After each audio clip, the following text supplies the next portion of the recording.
Espace TV, le 22h.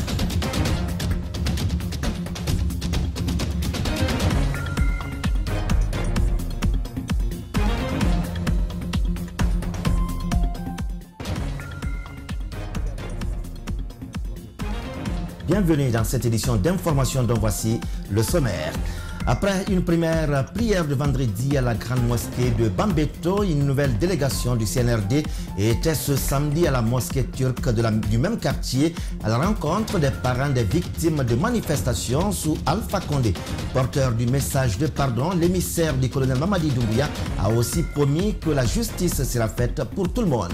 Un peu plus loin de là, les victimes de déguerpissement de Kapororaï, KP2 et Dimens aussi s'adressaient aux nouvelles autorités. Les femmes de cette fois-ci ont lu une déclaration pour implorer l'attention du colonel Mamadi Doumbouya afin de faire arrêter les travaux en cours avec une société ivoirienne. L'actualité sur la toile et dans les journaux guinéens, c'est en fin de journal avec Djibril Ba. C'est fini pour le titre.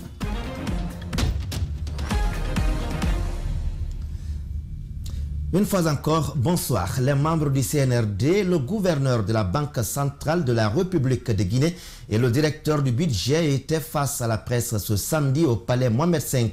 Avec les hommes de médias, ils ont échangé notamment sur la loi des finances rectificatives. On écoute donc le gouverneur de la Banque centrale sur le dégel des comptes intervenu il y a quelques jours, mais aussi sur la hausse globale des dépenses qui suscite des interrogations. Suivez Luceni Nabé. Le 18 septembre 2021, le Comité national de rassemblement pour le développement, CNRD, a reçu du secrétaire général de l'Assemblée nationale la loi de finances rectificative 2021.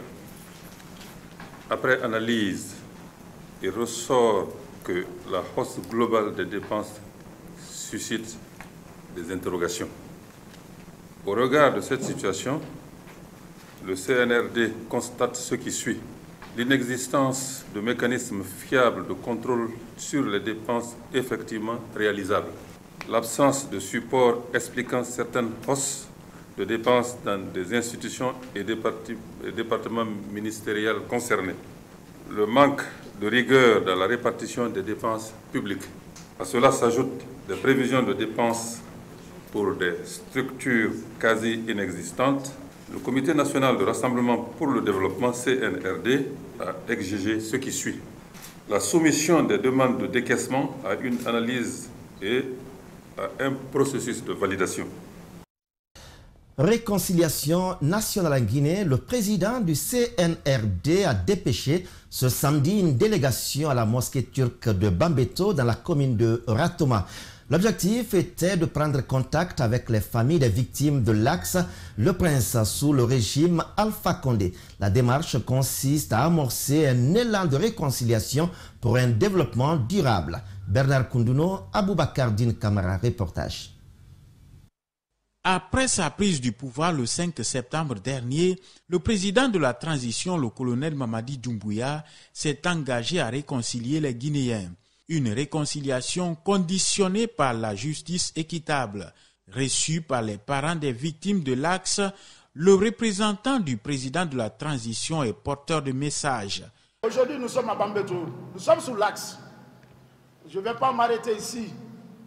J'irai jusqu'aux dernières frontières de la Guinée, à Djeke, s'il faut, pour réconcilier le peuple jusqu'à la frontière du Libéria. La refondation d'une nouvelle Guinée est également l'une des promesses tenues par les nouvelles autorités. Les victimes de ces crimes ne sont pas contre cette démarche amorcée, mais elles demandent que les bourreaux répondent de leurs actes. J'ai trop pleuré, j'ai fait pleurer des gens. Et aujourd'hui, même si le colonel Doumbouya ne fait rien pour nous, mais quand même qu'il nous apporte le soutien moral. El Haj Ousmane Fatako Baldé a porté la voix des 4 coordinations régionales à cette rencontre. Celui qu'on appelle Sans Loi invite les fils du pays à se donner les mains pour un développement durable. Mohamed Léon Bangoura fait partie des personnes qui incarnent la réconciliation, aiment la paix dans ce pays.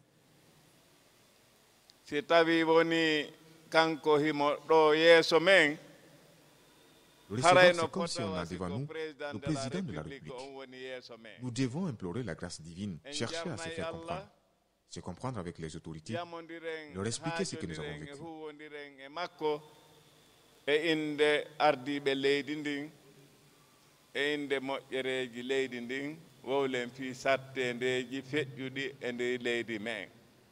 L'émissaire du président de la transition a enfin laissé entendre que la jeunesse de l'Axe serait prise en compte dans toutes les instances de prise de décision. Je vous le disais au sommaire, les victimes de déguerpissement de Kapororaï, Kipé 2 et Dimers continuent de réclamer leurs avoirs. Ce samedi, c'était au tour des femmes de se faire entendre à travers une déclaration pour demander l'arrêt des travaux de la société ivoirienne sur les lieux déguerpis. Alcé Inibari commente les images d'Aboubacar Din Kamara. Attirer l'attention des nouvelles autorités sur les pertes subies lors du déguerpissement de 2018, c'est l'objectif de cette sortie. Après plusieurs démarches menées par le collectif des victimes de Kapororaï, Kipé 2 et Dimers en vain, les femmes tentent de se faire entendre par les nouvelles autorités. Justice pour Dimers! Justice pour Kapororaï! Justice pour Kapororaï! Justice pour Kapororaï! Justice pour Kapororaï! L'ancien ministre de la Ville et de l'Aménagement du Territoire et le principal auteur de ce déguerpissement accuse ces femmes et déplore qu'Ibrahima Kourouma ne soit toujours pas traduit devant la justice pour répondre de ses actes. Nous remercions Dieu pour l'avènement du CNRD qui promet la justice et l'espoir. Mais ceux qui, usant de la violence d'État, nous ont dépossédés de nos biens, naviguent toujours dans les hautes sphères de l'administration.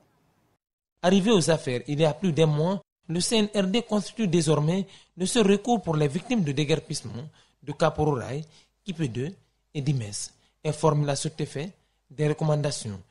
Nous demandons instamment aux autorités de mettre un terme à ces transactions illégales et immorales. Si nous voulons la reconstruction d'une Guinée viable, la vérité et la justice doivent nous guider. Réunis en collectif, les déguerpis de Kapororaï, Kipé 2 et Dimers ont pour un départ adressé un mémorandum au président du CNRD. À côté de cela, ils souhaitent être reçus par le président Mamadi Doumbouya. Alcé Inibari, merci pour ce reportage. La plateforme des Jeunes Unis pour la paix a officiellement lancé ce samedi à Conakry ses activités. C'était à la faveur d'une conférence de presse que les membres ont passé au peigne fin les questions essentielles qui freinent le développement de la jeunesse guinéenne. Mais quel est l'objectif que se fixe cette nouvelle plateforme? Élément de réponse avec Aminata Massiré Bangoura et Ibrahim Assouma. Face aux hommes de médias ce samedi à Conakry, les membres de la plateforme des Jeunes Unis pour la Patrie ont tout d'abord rappelé les objectifs de la dite plateforme avant de passer au crible les défis qui attendent la jeunesse guinéenne. On nous dédie des mandats qui ne sont jamais les nôtres vraiment. Nous avons envie, ensemble bien évidemment, d'unir la jeunesse guinéenne au sein d'une seule plateforme représentative, de faire de la jeunesse une véritable force de critique objective et de proposition, faire la promotion d'une jeunesse à travers sa représentativité suffisante au poste de prise de décision, faire de la jeunesse une force de consolidation de la paix et un moteur de la cohésion sociale dans notre pays. La PJUP entend porter des candidats pour représenter la jeunesse guinéenne au CNT. Je suis candidate au compte de notre structure qui est agréée depuis 2017. Pour être au CNT, ce n'est pas de venir vous dire que nous allons vous offrir le ciel ou le développement. Nous partons pour voter des lois.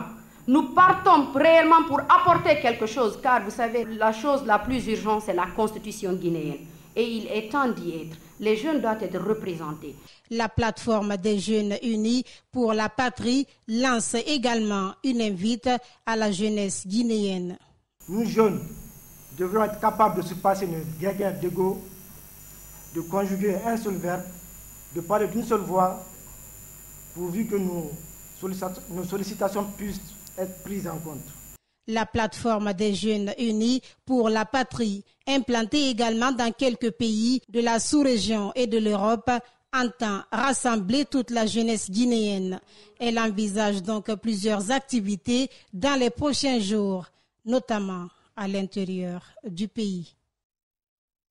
Un tour à l'intérieur du pays, à Zérékoré précisément, créer de l'emploi pour les jeunes et contribuer à la consolidation de la paix et l'unité nationale, c'est l'objectif d'un atelier de restitution qui a eu lieu courant cette semaine en Zérékoré. C'est une initiative du gouvernement guinéen pilotée par le PNUD, l'OIM et l'UNFPA sous financement du Fonds de consolidation de la paix. C'est un reportage signé Moïse Bichien-Lama, rendu par Elisabeth Abba. Ce présent atelier s'inscrit dans le cadre du projet d'appui à la réduction de l'instrumentalisation et des violences politico-sociales des jeunes et conducteurs de taxi-moto. Lancé à Conakry et à Zérékoré il y a de cela 2 ans, ce projet vient d'arriver à terme. Au cours de sa réalisation, plusieurs activités ont été réalisées, notamment la formation des conducteurs de taxi-moto en esprit d'entreprise, en vie associative et prévention des conflits, le renforcement des capacités liées à la maîtrise du code de la route, ainsi que des cadres de concertation avec toutes les parties prenantes. Nous venons donc pour appuyer les cadres de concertation qui ont été mis en place au niveau de la zone du projet, qui vont constituer, disons, d'instances de gouvernance où les différents acteurs vont échanger sur les multiples problèmes qui assaillent l'exercice de cette activité et ensemble trouver des pistes de solutions afin de rendre cette activité paisible et rentable. À son tour, le directeur national adjoint de l'emploi des jeunes a invité toutes les parties prenantes à la pérennisation des acquis de ce projet. J'invite les autorités et acteurs des localités concernées, notamment les mairies et les inspections régionales et directions préfectorales de la jeunesse, que vous êtes chargés de veiller attentivement au suivi, à la consolidation des acquis et à la pérennisation de ce présent projet. La cérémonie de clôture a été présidée par le secrétaire général des collectivités locales. Dans son intervention, il a lancé un message à l'endroit de tous les acteurs. Le processus a commencé il y a de cela 2 années. Beaucoup d'activités ont été réalisées, dont nous voyons déjà les retombées qui commencent à venir. Mais pour consolider les acquis, il faut que tous les acteurs y prennent part. Cet atelier a pris fin par l'organisation des restitutions à la mairie, au commissariat routier, mais aussi dans les bases des syndicats de taxi-moto. Moïse Bichien-Lama, Elisabeth Abba. L'état d'insalubrité de la capitale guinéenne ne cesse d'interpeller des citoyens. Du fait de l'incivisme de certains citoyens qui jettent des ordures partout, Conakry se fait envahir par des tas d'immondices. Et cela, c'est partout. Pour donner donc un certain éclat à la capitale, l'ONG Organisation Tous Ensemble pour le développement de la Guinée a retroussé les manches ce samedi pour assainir un certain nombre d'artères de la commune de Matam. Yana Bemba Koulibaly et Ibrahima Souri Kamara signent ce reportage. Très tôt ce samedi matin, ces jeunes ont investi les rues de Conakry. Munis de pelles, brouettes, râteaux, balais, ils rendent la ville propre. Le portail et les grillages de la mairie de Matam sont soudés et peints, ensuite assainis par ce groupe. Puis, ils s'attaquent au carrefour Constantin. Aujourd'hui, on est à Matam, on fait ça. Nous, on fait ça à notre moyen. Personne ne nous aide d'abord, c'est notre main qui nous fait le travail que vous voyez comme ça. Donc, on vous prie de nous aider pour qu'on aide les jeunes Guinéens et les femmes guinéennes. Le vice-président de cette organisation se dit fier d'accomplir cette tâche. Pour lui, c'est une manière de contribuer efficacement et d'accompagner le programme d'assainissement de la gouverneure de la ville de Conakry. C'est une occasion pour nous. Disons, c'est par ces actions que nous aussi, à notre tour, nous exprimons notre prise d'acte de la prise de pouvoir par le CNRD. C'est maintenant que nous le faisons, mais à travers ces actes. Organisation Tous Ensemble pour le développement de la Guinée, ces jeunes ne comptent pas s'arrêter là. Ils souhaitent élargir cette campagne d'assainissement à l'intérieur du pays dans les prochains jours. Kamsar Petroleum, une société de distribution des produits pétroliers, continue de surprendre sa clientèle dans le cadre de la multiplication de ses services, aussi bien dans la zone minière de Kamsar qu'à Conakry. Ouvert déjà à Bessia, elle pose désormais ses valises à la minière dans la commune de Dixine. Objectif, contribuer à la promotion de l'employabilité des jeunes dans le pays. Marissa Camara, Alcéné Camara. Pour développer le réseau de stations-service en Guinée, Louis Camara ne se décourage pas. Aujourd'hui, c'est une nouvelle station-service mobile qu'il a inaugurée à la minière dans la commune de Ratoma. L'initiative répond à l'épineuse problématique l'emploi jeune. Dans la foulée, il a exprimé sa préoccupation pour la jeunesse. Il affirme que le développement socio-économique ne peut se faire à l'absence de la promotion de l'emploi des jeunes. Le réseau de distribution de nos stations-service pourra nous amener à faire la promotion de l'emploi aux jeunes en Guinée pour qu'ils puissent se sentir dans un environnement propice, pour qu'ils puissent se sentir à l'aise et travailler pour subvenir à leurs besoins les plus vitaux. Il n'a pas dans son discours cessé de redonner l'espoir aux jeunes. Selon lui, de nombreuses stations-service mobiles seront mises à leur disposition dans les jours à venir à Conakry et à l'intérieur du pays. J'avais dit à l'inauguration de la station de Bessia, aujourd'hui nous nous sommes lancés dans la dynamique de la promotion de nos stations-service mobiles en République de Guinée. Alors pour faire cela, il faut continuer à investir, à ouvrir des stations-service non seulement à Conakry, mais à l'intérieur du pays, dans les coins stratégiques, bien sûr. Fatoumata Bangoura, responsable commercial, se dit fière d'être parmi les 350 employés de lui. Elle est réconfortée par le dynamisme qui règne dans son entreprise. Comme vous le savez bien, Kamsar Petroleum, c'est une jeune société et tout qui a vu jour en 2015. Mais bon, nous avons connu une croissance rapide et tout dans le secteur pétrolier et tout, grâce au courage et tout des employés et tout le dynamisme des employés. Cet événement a été clôturé par une forte mobilisation des jeunes du quartier qui dégagent un enthousiasme immense. Les stations de lui sont entre autres à Kolabouni, Kalbeleng, Téléméné, Cimenterie, Dabola, Kamsar et ils ne comptent pas s'arrêter là. Les élèves du district Béréiré, sous-préfecture de Ouassou, dans la préfecture de Dubreka, reprennent cette année le chemin de l'école dans un certain confort.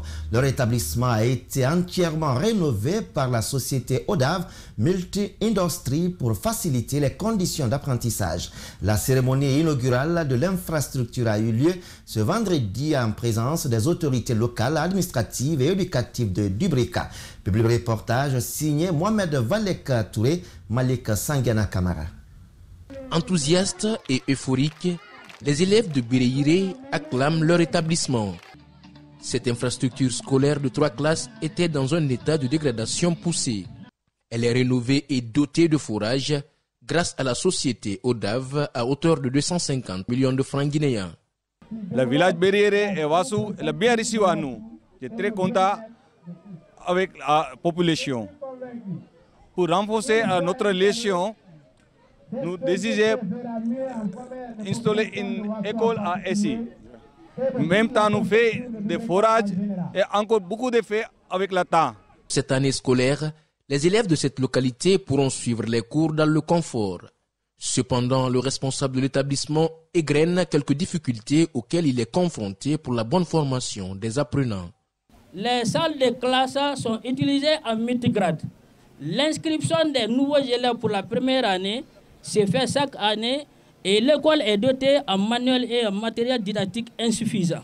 Cette insuffisance de certains matériels didactiques cause d'énormes difficultés aux enseignants dans l'enseignement de certaines disciplines comme la géographie, l'histoire, sciences et les calculs. Cette réalisation d'ODAV à Béréiré marque le début d'une collaboration pour l'implantation d'une unité industrielle de métaux et de produits pharmaceutiques. Nous allons employer plus de 2000 Guinéens. Ça, c'est minimum 2000 Guinéens. Donc ça va participer à la réduction du chômage en Guinée. Cette cérémonie inaugurale a pris fin par la distribution de fournitures scolaires aux élèves. Une manière pour la société d'encourager les parents à inscrire leurs enfants à l'école pour un lendemain meilleur. La recherche du bien-être des personnes est un des objectifs majeurs pour toute religion, en tout cas monothéiste. C'est dans ce cadre que le groupe des religieux pour la santé, le développement et la paix a abordé ce samedi au Centre islamique de Donka la thématique sur la santé de la reproduction. Une initiative vivement saluée par le secrétariat général des affaires religieuses qui trouve l'idée très originale, qui promet d'ailleurs d'appuyer. Djibril Ba, Tcherno Sadouba. Des acteurs de la société civile réunis dans le groupe des religieux pour la santé, le développement et la paix portent leurs réflexions sur le développement local, la gestion et la prévention des conflits. La santé de la reproduction est surtout inscrite en première position pour le renforcement des capacités des participants. La paix est liée au développement et la santé, sans lesquelles on ne peut pas faire avancer notre pays. Votre présence à nos côtés dénote de l'importance que vous accordez à la santé et au bien-être de nos communautés. Le débat sur les questions des sociétés ne doit omettre les leaders d'opinion. C'est pourquoi, soulignent les initiateurs, l'implication des religieux est un passage fondamental. Le secrétariat général des affaires religieuses salue votre heureuse initiative, l'encourage et remercie tous les partenaires qui ont contribué à la réalisation de cette activité. Le développement passe aussi par la planification.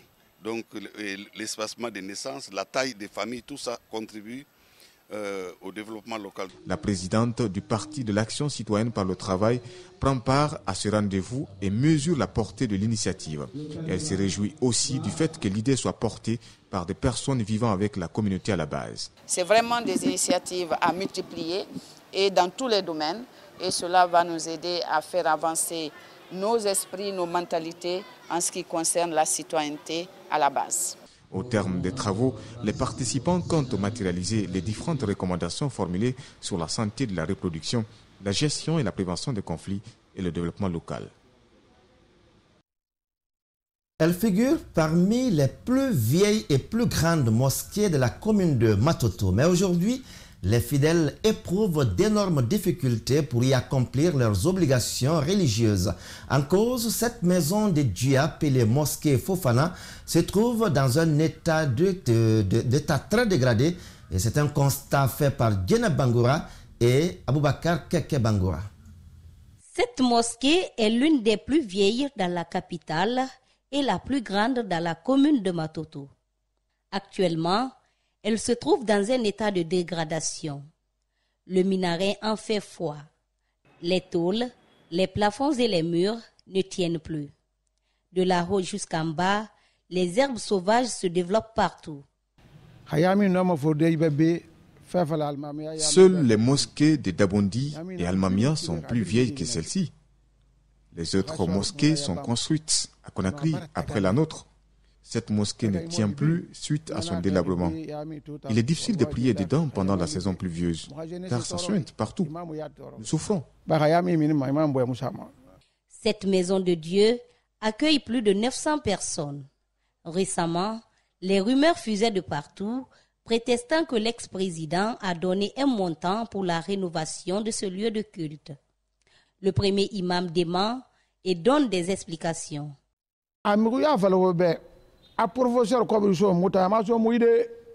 Quiconque vous dit qu'Alpha Condé nous a donné quelque chose concernant cette mosquée, l'intéressé vous a menti. Il avait promis de refaire cette mosquée, mais il n'a jamais fait. Celui qui veut rénover la mosquée, il le fera. Même si le professeur Alpha Condé l'a dit, pourquoi avoir peur de rénover la maison de Dieu? Chaque fois, je le rappelle, mais aucune suite.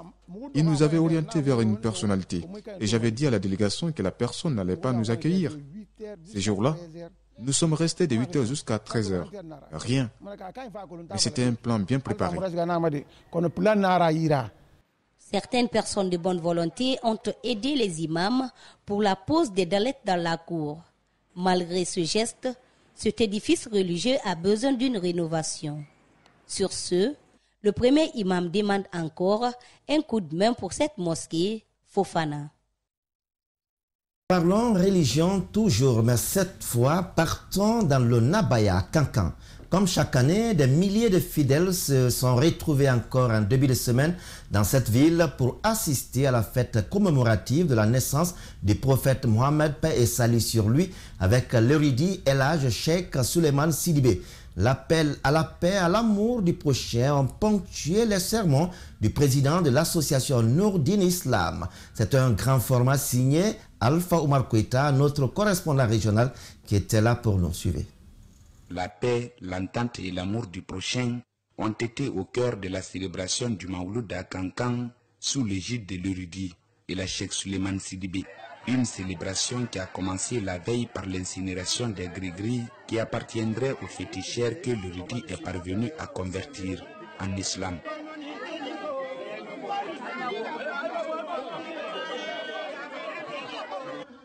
L'érudit a ensuite visité la famille de feu Karamotalibi Kaba, celui qui avait célébré pour la première fois le Mawlud à Kankan.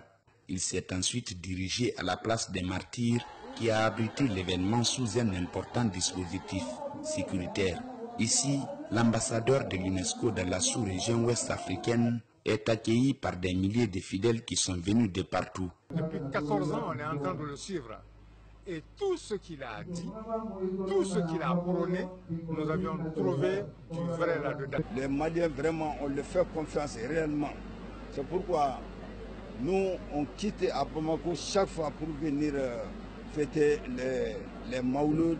On voulait, comme le Mali est troublé maintenant là, donc on veut vraiment que notre guide nous fasse beaucoup de bénédictions. Malgré la forte pluie qui s'est abattue sur la ville, suivie d'une fine pluie à la nuit tombée comme cela a été prédit par l'érudit la veille, les fidèles sont toujours restés sur place à l'attente des bénédictions de Cheikh Souleymane Sidibé. Vous savez, en tant que musulman, le Mawlud marque la naissance du prophète Mohammed. Donc cette célébration est une occasion pour le musulman de revoir la vie de notre prophète. Je suis vraiment contente, satisfaite de ce qu'il fait. Si vous constatez bien ce qu'il dit, il a prononcé le nom du Père, de prospérité, etc., parce que c'est trop, on ne peut pas tout dire. En plus des membres de l'association Nourdine Islam, la cérémonie a connu la présence des autorités administratives et religieuses. C'est l'occasion pour nous de bénir pour que les musulmans qui sont autour de Kamosolo tous bénissent pour le pays dans la paix, dans la tranquillité. Bénir pour les autorités. Je suis très content aujourd'hui, puisque chaque année nous venons derrière Cheikh Souleymane Sidibé pour commémorer la naissance du prophète Mohammed. Vraiment, c'est très bon et c'est satisfaisant, puisque c'est à cause de lui Dieu a créé les gens et Dieu a créé l'humanité. Des prières et bénédictions dites en faveur de la paix et de la quiétude sociale dans la sous-région en général et en Guinée en particulier par l'érudit ont mis terme à la rencontre.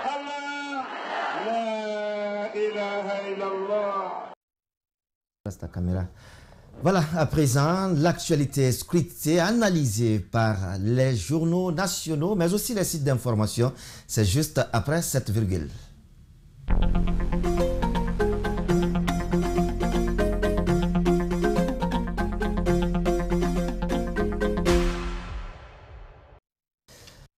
À présent, nous recevons sur ce plateau Djibril Ba. Djibril Ba, bonsoir. Bonsoir David. Merci encore, comme tous les samedis d'ailleurs, pour nous parler du contenu des sites d'information. Globalement, qu'est-ce qu'on peut retenir de l'actualité avant qu'on aille plus en détail? Oui, d'abord pour commencer, ce fut un plaisir de partager encore une fois ce plateau avec toi. On va commencer par ce hebdomadaire, le journal Le Populaire, qui a titré « Date de fin de la transition, le seul motif suspect ». L'hebdomadaire rappelle quand même des actes posés par le CNRD, guidé par le colonel Doumbouya. Vous savez, il y a une charte qui a été adoptée, l'installation du président de la transition, et puis la nomination du Premier ministre, des voisins de la CEDEAO qui sont rassurés, et puis une population lutissant des lauriers au fil des jours. Mais le journal Le Populaire quand même parvient à faire cette analyse pour dire le colonel Doumbouya prend un malin plaisir à garder secret l'essentiel de ce qu'attend de lui l'opinion nationale et internationale depuis le 5 septembre 2021, la date de son départ du pouvoir, cette date qui sonnera la fin du règne kaki. Et puis, transition réussie et apaisée en Guinée, Gouressi Kondé qui fait des recommandations au président du CNRD, au président de la transition. Donc, selon Gouressi, qui s'exprimait dans les colonnes du journal L'Indépendant, il dit qu'il faut prôner la réconciliation nationale et puis faire un débat intellectuel véritable. Il est aussi pour la suppression de la CENI, la Commission électorale nationale indépendante. Donc, selon lui, il faut revenir au principe républicain où c'est le ministère de l'administration du territoire qui gère les élections. Il est enfin pour la diminution des charges du président de la transition, le président du CNRD. Il voudrait que ces charges soient confiées au Premier ministre. Pour ou contre une transition de courte durée, écrit cet autre tabloïd, cet autre journal hebdomadaire, l'Aigle Info. Donc, dans son édito, le journal précise que cette question sera tranchée par le Conseil national de transition qui fera office de parlement, qui mettra tout le monde d'accord sur cette transition qui suscite beaucoup d'espoir chez les Guinéens de tous les bords. De tous les bords, il faut déjà compléter cette information sur Gouressi Kondé qui est aussi pour 3 partis politiques en Guinée. 3 bords, la gauche, la droite et le centre. Alors, 9 dignitaires du régime déchu ont été reçus, ont été convoqués cette semaine. De quoi a-t-il été question? Comment les sites ont-ils traité cette information? D'abord, c'est le site d'information mosaïqueguinée.com qui nous l'apprend cette semaine. Il s'agit, on ne va pas les citer tous, il s'agit de l'ancien Premier ministre Ibrahim Kassori Fofana, de l'ancien président de l'Assemblée nationale Amadou Damarou Kamara, et puis les anciens ministres Dr Diané, Lansana Komara, et puis Abouakar Silla. Donc, selon notre confrère, cette rencontre ne pouvait pas se passer inaperçue car elle était loin d'être anodine. Donc, notre confrère compare aussi cette invitation comme une convocation parce que selon le site d'information, cette rencontre fait suite à la réunion qui a été tenue par les cadres, les ténors du parti, de l'ex-parti au pouvoir la semaine dernière. Donc, au cours des échanges, les ténors, les dignitaires du RPG Arc-en-Ciel ont quand même exprimé leur inquiétude, c'est-à-dire, ils disent que c'est le FNDC qui semble être l'interlocuteur ou qui semble être en train de diriger le pays aujourd'hui. Effectivement. Et qui est sur tous les cieux aujourd'hui pour être dans les différents pays. Effectivement. Et il continue pour dire encore que le FNDC fait une tournée dans la sous-région pour parler au nom du CNRD. Donc, ceux qui n'ont pas accepté tout cela. Donc, ils ont été rassurés par le président de la transition. Ce dernier leur a dit aucun leader ne sera exclu du débat de la vie de la nation. D'accord. Parce qu'il faut déjà dire que certaines voix s'élevaient par rapport à cela pour dire que le RPG Arc-en-Ciel n'a plus droit à la parole dans ce pays après le débat sur le 3e mandat. Mais des voix également de l'autre côté s'élèvent pour la libération de Alpha Condé, Balusini Makanera Kake s'illustre dans ce sens, qui pense d'ailleurs que ça doit être aujourd'hui la priorité des priorités. Oui, effectivement, c'est Makanera quand même qui a haussé le ton, il a pris la parole. Il dit qu'il est moralement inacceptable de se mettre dans la dynamique de la restriction du parti alors que le créateur du parti est en prison. Donc il faut analyser et choisir les priorités. La priorité des priorités, c'est la libération de l'ancien président. Donc Makanera s'exprimait dans les colonnes du journal Le Démocrate, l'hebdomadaire que vous connaissez. Et puis Makanera n'a pas aussi hésité de tacler les anciens partis au pouvoir. Il s'agit du PDG-RDA et le PUP. Donc selon lui, ceux qui pensent que le RPG va tomber comme le PDG-RDA et le PUP, c'est l'heure. Donc il continue pour dire que le PDG-RDA était un parti État. Donc quand l'État tombe, le parti tombe aussi. Donc le PUP a été créé en 1992 avec des personnes cooptées, mais il insiste, il dit que le RPG original, quant à lui, a été créé dans la clandestinité au moment où Alpha Condé n'était même pas capable de rentrer en Guinée à l'époque. À l'occasion de la commémoration de la date d'une date historique de notre pays, les victimes de Kambouaro, le Premier ministre rassure les parents des victimes, mais aussi des victimes par rapport à la justice. Évidemment, David, on va commencer d'abord par cette invite de l'épouse du président de l'UFDG, Hadi Alimatou Dalen Diallo, qui a fait une invite dans les colonnes de l'information, pardon, du journal de l'Indépendant. Elle dit: nous demandons aux nouvelles autorités de réhabiliter nos parents. Donc c'était à l'occasion de la commémoration de la date des victimes du Kambouaro en 1971, donc torturées puis tuées. Les victimes méritent mieux que ça. Elles ont participé à la construction de l'État guinéen, à l'indépendance du pays. Les réhabiliter, c'est ce qu'ils méritent parce que le pays a changé selon l'épouse du président de l'UFDG. Donc revenons à cette invite du Premier ministre. Le Premier ministre quand même a rassuré parce qu'il était présent au lieu du recueillement et donc il a rassuré les victimes et les parents des victimes. Donc selon lui, on paye l'injustice par la justice. Donc il affirme encore pour dire que l'être humain doit être respecté. Ceci n'est pas une faiblesse. La Guinée se fera avec tous les Guinéens. Et puis, dans la foulée, les victimes et les parents des victimes qui ont fait un salut au président du CNRD dans les colonnes du site lelinx.net. Donc, les victimes ont dit: depuis l'avènement du CNRD le 5 septembre 2021, vous avez montré un intérêt particulier au respect des droits humains en général et au respect de la mémoire de toutes les victimes des violences d'État subies en Guinée de 1958 à 2020 en particulier. Il faut dire qu'à la même date, un hommage a aussi été rendu par l'ancien pilote Kaman Diaby. Alors, pour terminer avec vous, Djibril Ba et le CNRD avec cette décision de lever tous les barrages sur toute l'étendue du territoire national, excepté les barrages au long des frontières avec les autres pays. Les journaux guinéens en ont fait écho. Effectivement, David, cette semaine, c'est le site d'information laguinée.info qui nous l'apprend qu'il y a la levée des barrages à tous les niveaux, mais excepté ceux des frontières. Donc Guinée 7 quand même salue cette décision, mais émet des doutes. Donc le site d'information dit que certains internautes, en commentant la décision du CNRD, saluent la levée des barrages et le démantèlement des PA, mais l'exhortent à engager une lutte sans merci contre les hors-la-loi qui tuent, vandalisent et volent. Donc le site d'information continue pour dire: il est vrai que le banditisme refait surface à une vitesse grand V, sans compter le désordre dans la sécurité routière. Dans la sécurité routière, et l'autre question ou l'autre inquiétude qui a été posée, c'est vrai que les barrages fixes vont céder désormais place aux barrages mobiles. La question, c'est bien de savoir, est-ce que ces barrages mobiles sont vraiment équipés?